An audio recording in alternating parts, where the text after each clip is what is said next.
register, do you know? Yeah, okay. Here is these designated fundraisers. I was telling the band members we couldn't register the front. I tried yesterday evening, and apparently for weekend parties you have to register by noon on Friday. So we're unregistered. I'll pay to see that fight. You can say you're registered.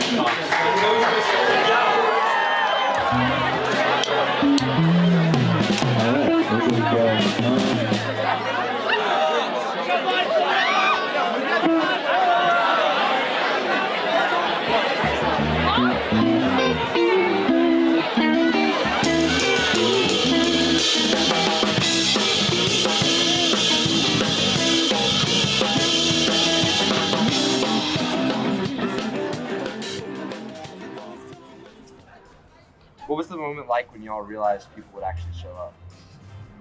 I remember that moment because that was the first time we played anything live in the Quint, and I was like, who the hell would want to come to this, like dorm show? But people started trickling in, and like 20 minutes after about 20 minutes of waiting, it filled up pretty good. We were like, That was awful.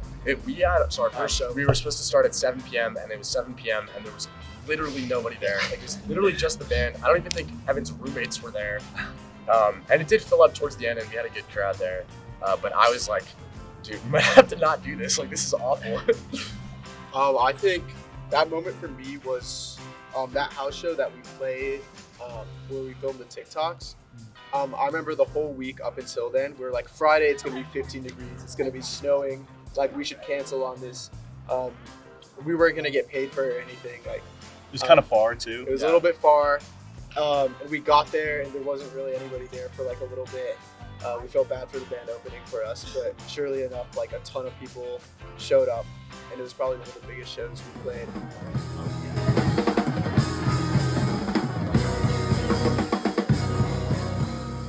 Do you think it would have been possible without the Quint?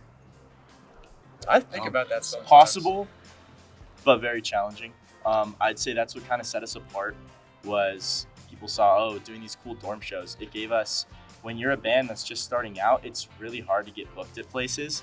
And we basically had a venue that we could guarantee played at whenever we want and people could come to, and we had complete control over it from the very beginning, which definitely helped us get started, which is why we like to do like one a month just to kind of remember where we came from.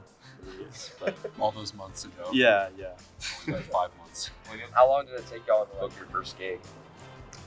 That's a funny story. That is, so we played our first show in January. That wasn't, so normally we play right there. We played in the Quint. And we Quint played, was our first. Yeah, Quint was our first two shows. We played in 2025, twice in the Quint. And then we started playing like some real gigs and we kind of took off after that. So we've only been like a performing band, I guess, for like 4 months. It's kind of crazy. Yeah. Came first, the balcony sessions Instagram or the band?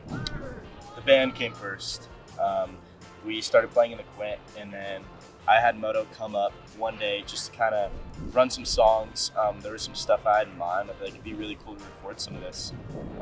We did that, and I had a couple people in my DMs, about just kind of collabing and singing together. They had seen me on social media, and we brought up this one girl and did a cover on there, and it did super well, got like 40,000 views. Flatland Calvary, which was the song we covered, they reposted the video, and I was like, we should make this a thing. So now we just have special guests up there, and it kind of draws more traction from there. So how many shows have y'all played, you know? I actually counted the other day all the ones on our spreadsheet, and then I just like mentally added a few that weren't on the spreadsheet, and so it's just a little bit under 20, so probably like late teens if we're including like the first Quint shows and everything like that. Yeah, it's pretty good for just 2026. It's only April right now. What do you say has been the most surprising aspect of being a band? It's probably how fast we've gotten new opportunities. I thought it would take way longer than this. I thought like, maybe we won't play the Foch Theater until like late sophomore year or something like that. But we're in like our, not even like a month left freshman year. Yeah, a month left freshman year, and we've already gotten to play, Foch Theater. We're playing there 3 more times this year. Exactly. And then also just meeting really cool people. whether they're in bands or they're just interested in us. Like people think we're special enough to like be important and like for them to spend their time on us. So that's cool. Yeah, I would actually. That's it. I would definitely do that. Having a interview on Fair and Field and documentaries made about us is like Do that. that's kind of wild. That's kind of wild to me. Like I don't know. Yeah, no, the documentary, a film. What if we did that twice?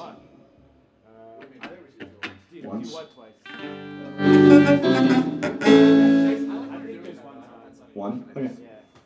Sure. I do want to try the drum opening too. I want to see how that sounds. But like, it's not gonna seem as cool in here. I'm just imagining this on stage, like with the lights, like fucking like darting and like flash, and then everything drops. Like, should I do like I could do like a whiplash. Yeah, that's what I'm thinking. Yeah, Bill.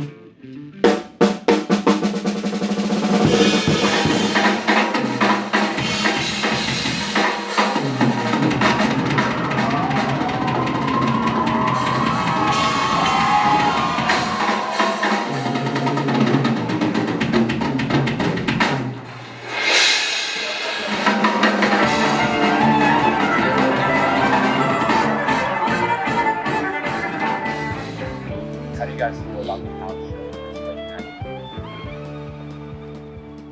I think it's pretty split. I don't know. I know that I know me and Jack prefer the house shows because it's not as serious.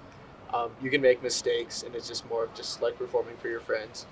And I get a lot more out of that than the big shows. But I do appreciate the big shows as well. I think it's a good way to get your name out there, and it's cool to say that I played at the Fox because I think like Evan, I grew up like watching artists that I like at the Fox, so it's cool to share the stage with them.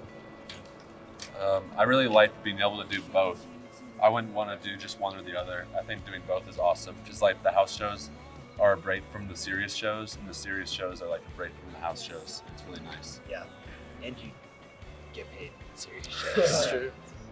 I would say for me, honestly, like I genuinely love performing so much. Like there's nothing like it to me, and so anytime that you can put me on a drum set in front of a crowd that's happy to be there, that's honestly enough for me. And we have varying levels of how much formality we want in our performances, but honestly, I love performing so much. So I wouldn't even really say I have a preference. I like them both equally.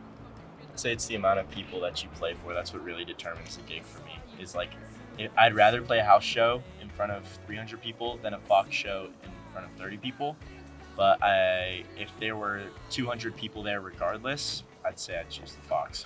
I'd say big venues forward your career, and the house shows are what kind of solidify your fun level, Your reputation. your reputation, What do you hope stays the same? passion. Yeah, I like that answer. I think as we get older, the school obviously gets tougher and there's more work put into it, and you're kind of figuring out your career in the future. And I think it can be easy to not only lose your passion but lose the time you literally have to put into music. And so I really hope that continues to be a prevalent thing in our lives. We can spend a lot of time doing. Once we start not enjoying playing music, there's no point anymore. So as long as we keep having fun together, there's no end in sight.